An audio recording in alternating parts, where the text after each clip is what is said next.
Homeless before winter, he built a straw home for $2. Gus Decker, who had buried 2 children to the cold, told him, "That baby's going to freeze to death in your arms." He had $17, a pregnant wife, and land he could not afford to leave. By January, the temperature would fall so fast it felt like the sky itself had turned against them. But 5 months earlier, Daniel Harper had never stacked a single bale of straw in his life. He arrived in western Kansas in June of 1902 with a borrowed wagon, 1 thin mare, a pregnant wife, and the stubborn belief that land meant security. The homestead filings had reopened parcels long dismissed as worthless. 640 acres of rolling prairie, grass thick in spring, brittle by autumn, and empty of anything resembling shelter. On paper, it looked like a beginning. In reality, it was wind. Wind from the north that never stopped moving. Wind that carried dust in summer and ice in winter. Wind that flattened grass and bent fence posts and stripped warmth from bone. Daniel's wife Clara was 6 months along when they arrived.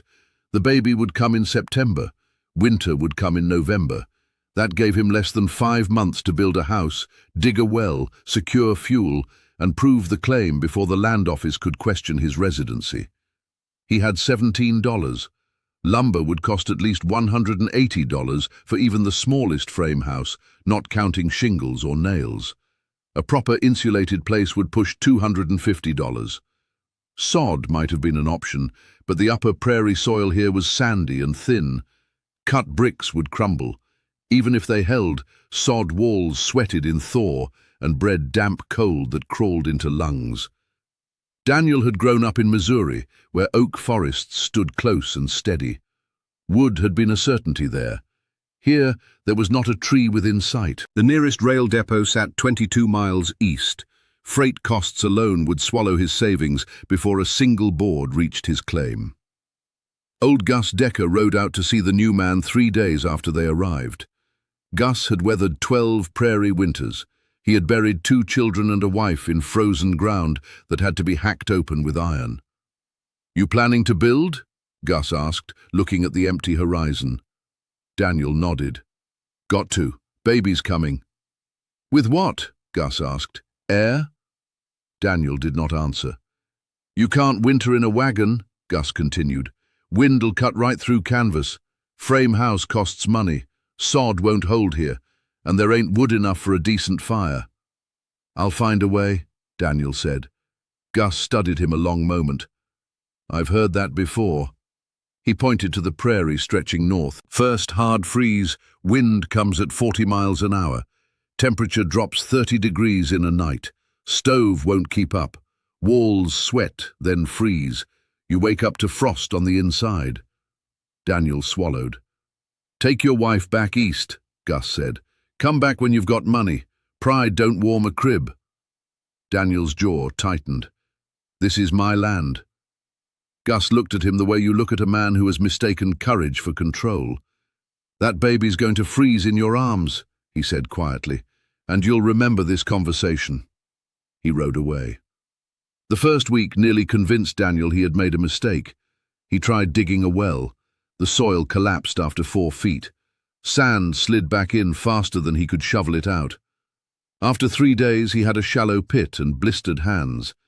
He tried cutting sod near a low area after a light rain.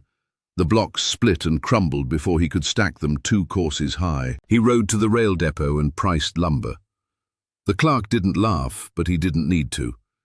"You want a house?" the clerk said. "Bring cash." $17, a pregnant wife, 4.5 months until winter. Clara watched him from the wagon seat each evening, her hand resting on her stomach. She said little. The silence was worse than blame. On the 6th night, Daniel walked toward a shallow draw where tall prairie grass grew thicker than elsewhere. He needed something, anything, that could be shaped into shelter. Near the edge of the draw, he saw them, square stacks, weathered but intact, straw bales left behind from the previous year's harvest, perhaps abandoned when prices fell or labor ran short.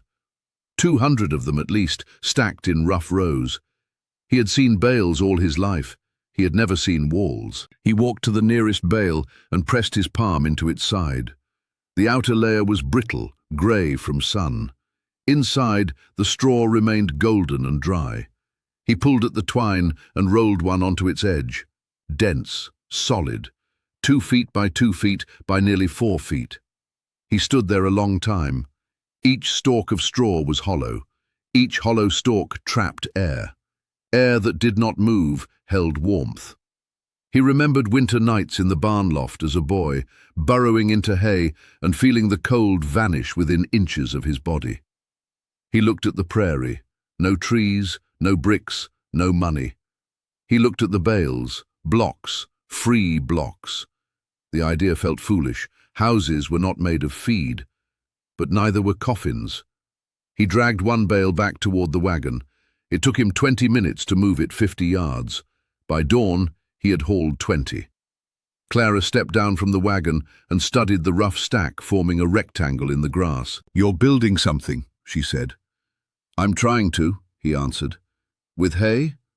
"Straw." He knelt and drew a shape in the dirt. Stacked flat, like bricks, staggered joints, 2 feet thick, stakes driven down through each course to lock them together, mud plaster on the outside to seal wind. Clara listened without interrupting. "Will it stand?" she asked. "I don't know." "Will it stay warm?" "I don't know that either." He looked at her. "But I know this wagon won't." She studied him for a long moment. "Then tell me where to carry." They began that morning, bale by bale, laid flat in a rectangle 16 feet by 20, each bale pressed tight against the next. Daniel staggered seams carefully, refusing to let vertical lines align. He cut willow saplings from the drawer and sharpened them into stakes. Using an auger borrowed from Gus, who had said nothing when Daniel asked, he bored holes through the bales and drove the stakes down, pinning each layer to the one below. By the third day, the walls stood 2 feet high. By the fifth, 4 feet. Neighbors began to ride past more slowly. "Building a barn?" one called. "House," Daniel answered. "For the horses?" "For my family." Laughter carried on the wind. Jens Holm, who had survived 3 winters on a nearby claim, rode over on the 6th day. He dismounted and pressed his shoulder against the straw wall. It did not move. "You're serious?" Jens said. "Yes. Straw rots. I'll plaster it. Plaster cracks. I'll fix cracks." Jens walked the perimeter. "Wind will test it." "Everything gets tested." Jens scratched his beard. "You're either a fool or ahead of us." Daniel did not reply. By mid-July, the walls reached full height, 7 feet at the eaves, 9 at the gables. Nearly 300 bales, stacked, pinned, braced. From a distance, it looked like a giant block of sun-bleached grass sitting in the prairie. Daniel framed simple window openings by cutting bales to fit snugly around rough wooden frames he salvaged from shipping crates at the depot. The roof required ingenuity. He laid cottonwood poles across the span, then thinner branches over those. On top, he spread tar paper purchased for $2, the only new material besides nails. Over that, he layered sod from a lower patch that held together better when laid flat. The plaster came next. Mud mixed with straw, chaff and water slapped onto the outer walls by hand. Clara helped as much as she could, though her movements had slowed. The plaster dried in cracked patterns under August sun. Daniel patched each fissure.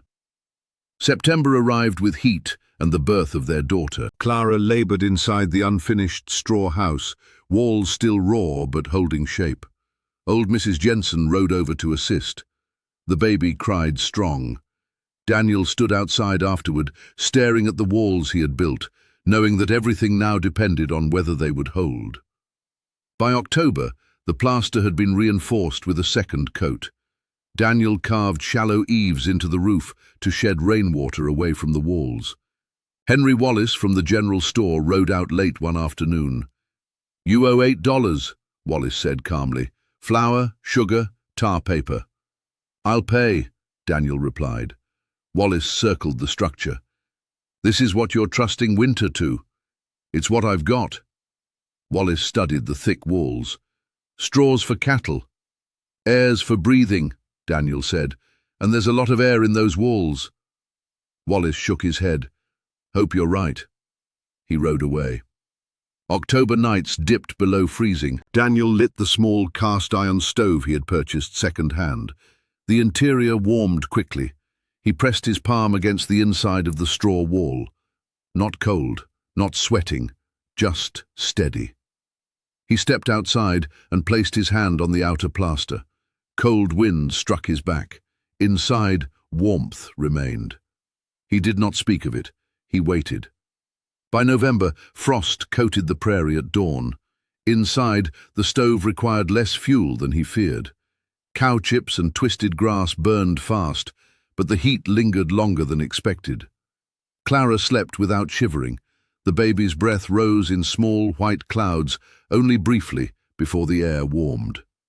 Neighbors watched. No one admitted curiosity. December came quiet. Snow fell once, lightly. The straw walls did not bow. Then January approached, and the wind began to change. January did not creep in. It arrived with a stillness that felt like a held breath. On the 8th, the wind died completely. The prairie lay flat and silent under a pale sky. Even the grass seemed to wait. Daniel had lived long enough in open country to know that calm in winter was rarely a gift. By afternoon, the temperature had begun to fall, not gradually, sharply. By sunset, frost had climbed the inside of wagon wheels and split a bucket left too near the door. The mare's breath hung thick and heavy in the air. Clara wrapped the baby tighter and watched Daniel feed the stove with careful restraint. "Don't overfire it," she said softly. "I won't." He had learned something in November. The stove did not need to roar. The walls held heat. A steady burn worked better than desperation. By midnight, the temperature had dropped 20 degrees. By dawn, it had dropped 41. The prairie groaned. Fence posts cracked. Ice snapped along shallow creek beds. The sky turned a hard metallic blue that meant no mercy would come with the sun. Daniel stepped outside briefly and felt the cold seize his lungs like a fist. His beard stiffened with frost in seconds. He could hear the wind returning, low at first, then rising, dragging powder snow across the ground in thin, racing sheets. He shut the door quickly. Inside, the baby slept. Clara sat near the stove, her hands wrapped around a tin cup. "How cold?" she asked. "Colder than it's been?" She nodded once. The stove burned steady. Daniel had stacked twisted hay and dried chips beside it, but he fed it slowly, watching how the room responded. The warmth did not vanish when the flame dipped. It lingered. He moved his hand along the inside wall. Not icy, not damp, firm and faintly warm. He crouched and pressed his ear to it. No whistle of wind, no creeping draft. Outside, the gusts strengthened. Across the prairie, Jens Holm's cabin rattled under the strain. His frame house, built from thin lumber hauled in at ruinous cost, had gaps no amount of chinking could fully close. The wind found each seam. By noon, Jens was burning wood at twice his usual pace.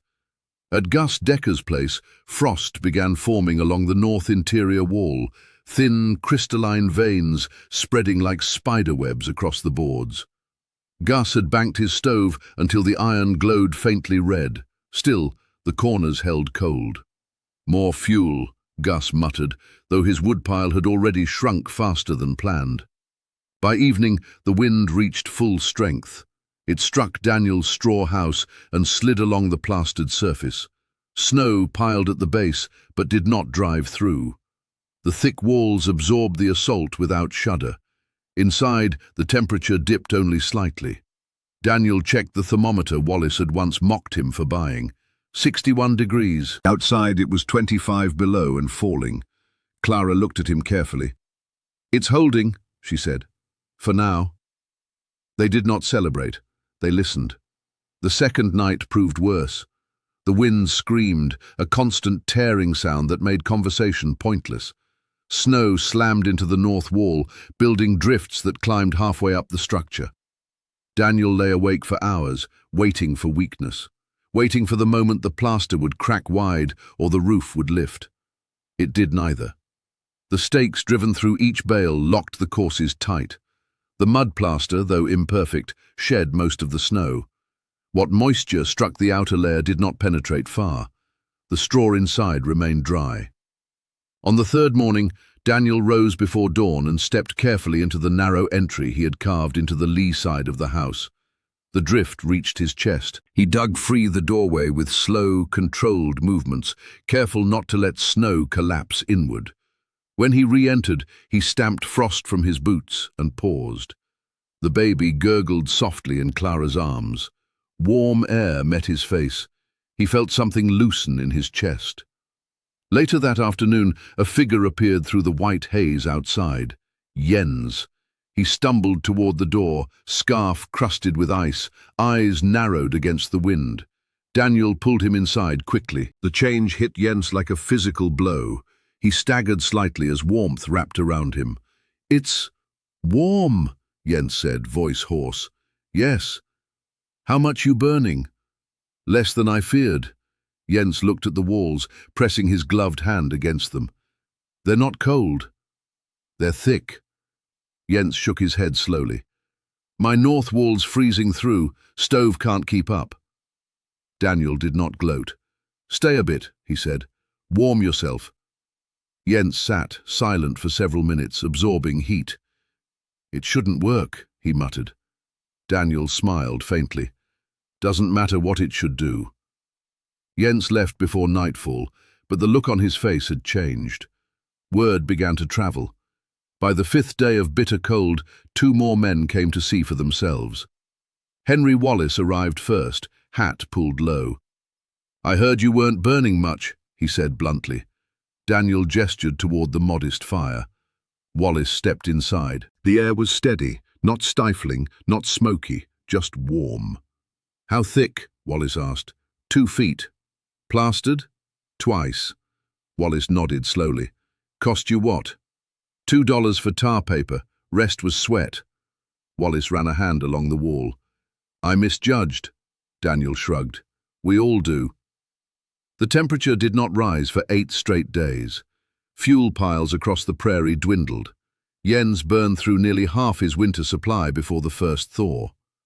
Gus Decker, who had warned Daniel most sharply, stood one evening outside the straw house, staring at the drifted walls. He knocked once. Daniel opened the door. Gus stepped in, hat still on his head. He did not speak for a long moment. Then he removed his gloves and pressed both palms flat against the interior wall. "Well, I'll be," he whispered. Clara offered him coffee. He took it without argument. "I told you that baby would freeze," Gus said finally. Daniel met his eyes. "She's sleeping." Gus looked at the cradle. The baby's cheeks were pink. He nodded slowly. "Wind don't get through," he said. "No." "Walls don't sweat." "No." Gus studied the ceiling beams, the plaster, the stove. "You built a box of air," he said. Daniel considered that. "Yes." Gus set his cup down. "Mind showing me how?" Outside, the prairie still howled. Inside, warmth held steady. And for the first time since June, Daniel allowed himself to believe they might survive not by luck, but by design. The cold finally broke on the 9th day, not with warmth, but with exhaustion. The wind slowed first, dropping from a scream to a steady moan, then to something almost human, like breath after running too far. The sky softened from iron grey to pale winter blue. The prairie remained locked in ice, but the violence had passed. Daniel stepped outside and looked at what had changed. The drift along the north wall reached nearly to the eaves. Snow had wrapped the house in a white bank, thick enough to bury half the windows. What would have crushed a thin frame wall had instead pressed against 2 feet of compacted straw and dried mud. He brushed his gloved hand across the plaster. Solid, no deep cracks, no bulges. He dug carefully along the base where he had left a shallow trench before winter. The lower courses were dry. The tar paper beneath the first layer had done its job, shedding moisture away from the core. Inside, the stove had burned steadily for days without desperation. His fuel stack, twisted hay, dried stalks and a few boards scavenged from an abandoned shed, was diminished, but not disastrously so. Across the prairie, the story was different. Jens had burned nearly everything he had stockpiled. Gus had torn apart an old chicken coop for kindling. Henry Wallace had driven to Alliance mid-blizzard and nearly lost his team attempting to haul extra coal. The cost of pride was now measured in empty wood piles. By midweek, the road into town reopened. News travelled faster than wagons. The man who built a house of hay hadn't frozen. The baby was alive. The stove hadn't gone out. At the general store, conversation shifted. Henry Carr stood behind his counter, listening as Jens described the inside of Daniel's house. "Feels like stepping into a cellar in summer," Jens said. "Steady, no draft." Carr frowned. "Hay burns," he said flatly. "Loose hay burns," Jens replied. "Packed like that? Plastered? It's different." Carr said nothing more, but that afternoon he rode south. Daniel was splitting what little wood he had left when Carr arrived. The storekeeper dismounted slowly, studying the structure now half encased in snow. From a distance, it no longer looked foolish. It looked deliberate. "You still owe me $11, Carr said. "I know." Carr walked around the house, examining the plaster seams. "You didn't lose heat?" "No." "You didn't lose the roof?" "No." Carr ran his boot along the drift piled against the wall. "Cost you $2? "For the tar paper." Carr stood silent for a long moment. "Men in town burned through twice their supply," he said finally. "You didn't." Daniel shook his head. Carr's eyes narrowed slightly, not in skepticism now, but in calculation. "You planning to patent this?" Daniel blinked. "I'm planning to survive." Carr nodded once. "You keep surviving like this, folks are going to want to know how." Within 2 weeks, 3 men had begun stacking their own bales. Not exactly as Daniel had, each adjusted something. One used thicker mud plaster, another reinforced corners with scrap lumber. Jens experimented with narrower walls, but double stakes. They worked quietly at first, unwilling to admit how close they had come to disaster. But winter wasn't finished. Late February delivered another cold snap, shorter but sharp. The wind returned with hard gusts, testing every repair made after January's assault. Daniel watched carefully. He had patched small hairline cracks in the plaster where rapid freezing had stressed the surface.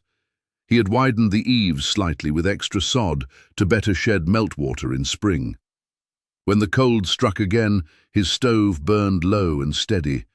The interior remained warm. Across the prairie, Jens' partially converted cabin held heat better than before. Gus, who had added a straw-lined windbreak along his north wall, reported less frost inside. The idea was spreading, not as rumor, but as practice. One evening in March, Gus Decker sat at Daniel's table, turning a bale twine knot between his fingers. "I buried 2 kids, Gus said quietly. "Thought I knew everything about staying alive out here." Daniel said nothing. Gus looked up. "Turns out I just knew what everyone else knew." Daniel considered that. "Sometimes what everyone knows isn't enough." Gus nodded. "You didn't build a house out of straw," he said. "You built a house out of air."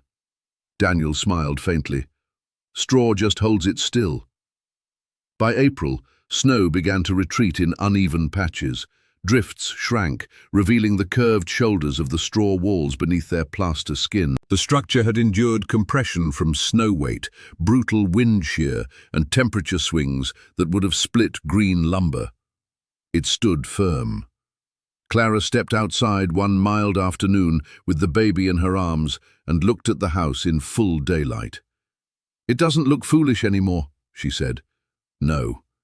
It looks strong." Daniel studied it from the same angle neighbors once had.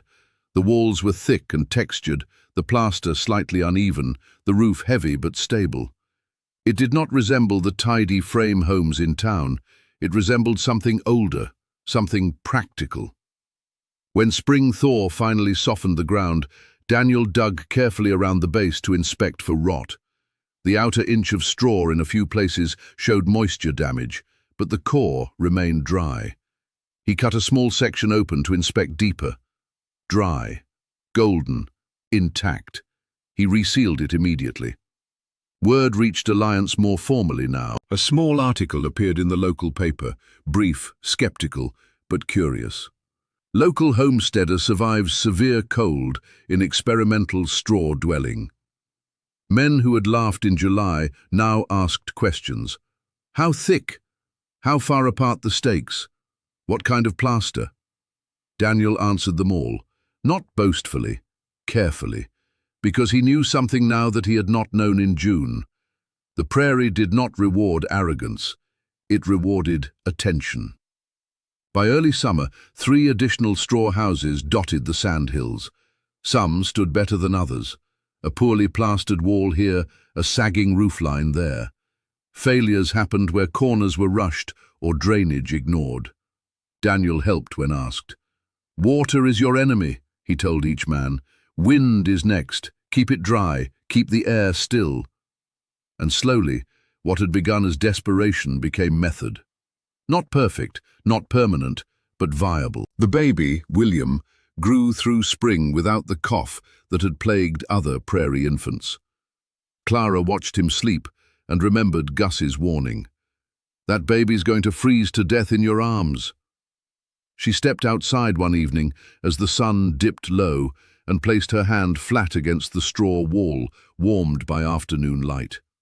It held steady, strong, and she knew that what had shocked everyone most wasn't that straw could insulate.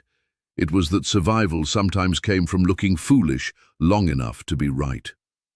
By the time the next winter rolled across the sand hills, no one laughed when they passed Daniel Burke's house. They studied it. Summer had dried the plaster to a pale, hardened shell. Daniel had patched every crack, widened the roof overhang, and added a shallow trench around the foundation to pull rainwater away. What had begun as desperation now carried intention. 3 new straw houses stood within 5 miles. Jens built his thicker. Gus reinforced his corners with scrap lumber. Even Henry Wallace, who once called it tinder stacked into walls, had plastered the north side of his frame house with packed bales to cut the wind. The Prairie had not grown kinder. It had simply grown familiar with the idea that air, held still, could be stronger than pride. When December brought the first hard freeze, Daniel did not wait in fear this time. He lit the stove modestly and watched the thermometer the way a man watches a river he's already crossed once. The temperature fell, the walls held. By mid-January, another bitter front dropped through Nebraska, though not as savage as the year before. Snow drifted high again, wind tore across the dunes. Inside the straw house, Clara rocked William near the stove. The fire burned steady, not frantic. Daniel pressed his palm against the interior wall, out of habit more than worry. Warm enough. Across the Prairie, fuel lasted longer in homes that had learned. Men no longer fed their stoves in panic. They built slower fires. They trusted their walls. One evening Gus Decker rode over, not in warning this time, but in quiet acknowledgement. He stood outside the straw house, hat in hand, studying it under a pale winter moon. "Reckon I misjudged you," he said simply when Daniel stepped out. "We all did," Daniel replied. Gus nodded toward the structure. "Cost you $2. And a summer." Gus chuckled softly. "Cheapest lesson I ever saw." Word of the straw houses traveled farther that year. More homesteaders experimented. Some failed where drainage was ignored or plaster neglected, but many held.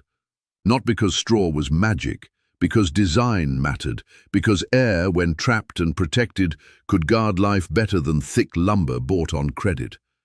By spring, the sandhills looked different, not richer, not easier, but wiser. Daniel stood one evening at the edge of his claim, watching William take unsteady steps in the dirt beside the straw walls that had once seemed absurd.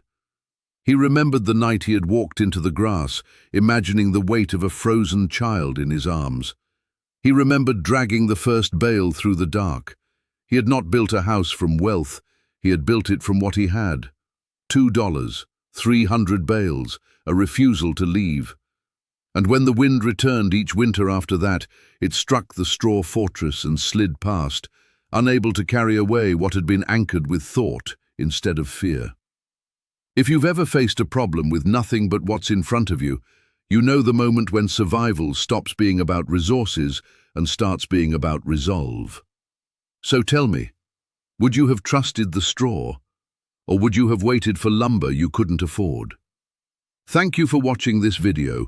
Click here to watch another video that might interest you.